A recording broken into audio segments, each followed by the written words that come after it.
You ask Tiger to solve. This deals with linear equations with one unknown. The final result is g equals 2/9. Let's solve it step by step. Group all constants on the right side of the equation. Subtract 14 from both sides. Group like terms.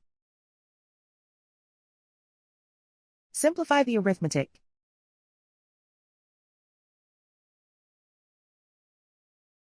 Isolate the g.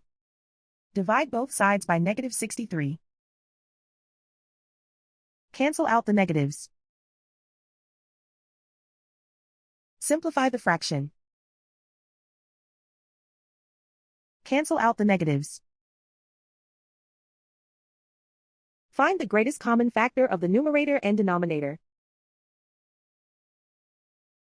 Factor out and cancel the greatest common factor. And so the final result is g equals 2/9.